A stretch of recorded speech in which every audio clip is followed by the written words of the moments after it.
Depuis la réunification, Clémence est de plus en plus présente dans Koh Lanta, le feu sacré. Dans le 10e épisode diffusé ce mardi 25 avril, la candidate remporte même sa deuxième épreuve d'immunité à la suite. Elle se livre à Télé Loisirs. Un nouveau départ. Ce mardi 25 avril, TF1 diffusait le 10e épisode de Koh Lanta, le feu sacré. Après avoir remporté l'épreuve d'immunité la semaine dernière, Clémence réédite l'exploit en étant la candidate avec le meilleur équilibre sur l'épreuve statique de l'étoile. Depuis la réunification, la jeune femme de 27 ans est de plus en plus visible à l'écran grâce à ses exploits sportifs mais aussi en prenant part aux stratégies du camp. Quand il n'y a pas besoin de se mettre en avant, je ne vais pas le faire. Si je me retrouve dans un groupe dans lequel il n'y a pas de leader, au contraire, je peux prendre des décisions sans problème, indique-t-elle dans un entretien accordé à Télé Loisirs. C'était très dur psychologiquement, Clémence, Koh Lanta, évoque le moment le plus difficile de son aventure Télé Loisirs. Vous semblez avoir eu un début d'aventure difficile, on se souvient de vos larmes dans le 3e épisode. Combien de temps avez-vous mis à trouver vos marques? Clémence, on n'a pas le droit de montrer qu'on est faible à Koh Lanta. Le plus dur pour moi a été le temps d'adaptation. Les premiers 10 à 15 jours, il faut que le corps s'adapte, le mental aussi. J'ai craqué à nouveau plus tard, mais pas de la même manière. C'était plus de l'émotion à cause de dates marquantes pour moi mais pas à cause de la fatigue comme ça avait pu être le cas dans les premiers épisodes. J'ai repleuré mais pas pour les mêmes raisons. Quel a été le moment le plus dur de l'aventure à ce jour? Le jour le plus difficile, ça a été bien avant la réunification. Si est-il le jour où on a modifié les équipes? C'était une épreuve individuelle très stressante, j'avais peur de l'élimination directe. Être chamboulé au niveau des équipes, perdre l'aura principalement et les liens que j'avais tissés avec les autres. Si est ce jour-là le plus difficile, pas forcément à cause de la météo ou de la faim. C'était très dur psychologiquement. Vous semblez discrète mais efficace. Est-ce votre nature ou y a-t-il un brin de stratégie? Je suis vraiment comme ça. Quand il n'y a pas besoin de se mettre en avant, je ne vais pas le faire. Si je me retrouve dans un groupe dans lequel il n'y a pas de leader, au contraire, je peux prendre des décisions sans problème. Quand je sens que ce rôle est déjà assumé, je n'ai pas besoin de diriger un groupe, je ne m'affirme que si est nécessaire. Si est pour ça que j'étais assez discrète, il y avait quand même des personnalités assez fortes qui prenaient le groupe en main.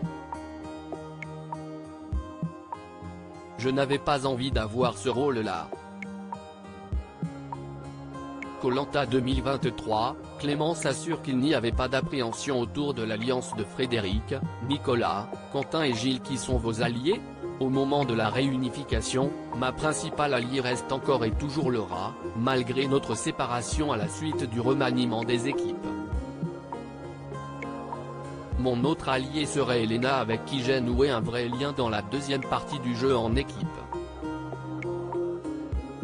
Ce sont vraiment deux alliées féminines. En second plan, je dirais Frédéric et Quentin. Y a-t-il une tentation de girl power? On ne se pose pas cette question. Vu comment s'est passée la première partie du jeu avec le remaniement des équipes, on essayait plus de comprendre les stratégies et les affinités qui s'étaient créées pour essayer de trouver un chemin tout tracé. mais on ne réfléchit pas dans ce sens-là. Justement, on voit l'alliance des 4 fantastiques avec 4 hommes, Frédéric, Nicolas, Quentin et Gilles. N'est-ce pas un peu macho?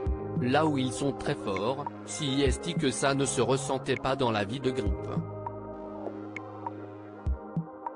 Tout le monde parlait de la même manière avec tout le monde, et vivait les moments de vie quotidienne de la même manière. Non, ce n'était pas pesant donc ça ne faisait pas peur. Si est toute la beauté de leur stratégie. Il n'y avait pas d'appréhension autour des 4 fantastiques. La page ne sera jamais tournée, confie Clémence, Koh-Lanta, le feu sacré, à propos de l'assassinat de sa sœur. Le meurtre de votre sœur a bouleversé votre vie. Koh-Lanta est-il un moyen de tourner la page? Faire Koh-Lanta ne m'a pas aidé à passer à autre chose ou à faire mon deuil. Si est-il un événement familial qui se vit entre proches. Participer à une aventure individuelle ne peut pas faire tout oublier à une famille entière. La page ne sera jamais tournée, elle fait partie de notre histoire, il faudra continuer à avancer avec. Vous vous révélez depuis la réunification. C'est une nouvelle Clémence? Ce que j'attendais, c'était effectivement de pouvoir me révéler de manière individuelle. Dans un groupe, j'ai tendance à me mettre là où je fais le moins de bruit. Je m'adapte. Là, je n'ai besoin de personne d'autre, je ne réfléchis plus en termes de groupe, donc la réunification m'a libéré. D'autant plus que vous avez gagné la première épreuve d'immunité. Énorme satisfaction? C'était grandiose. Gagner la première immunité de la réunification, c'était un rêve. Si est juste sacré, ça marque vraiment les esprits. Ce qui m'étonne encore aujourd'hui, si est qu'au moment où je gagne, je n'explose pas de joie. Je me souviens avoir fait un petit S, je m'énervais et je rejoins Denis. Je suis toujours dans la discrétion.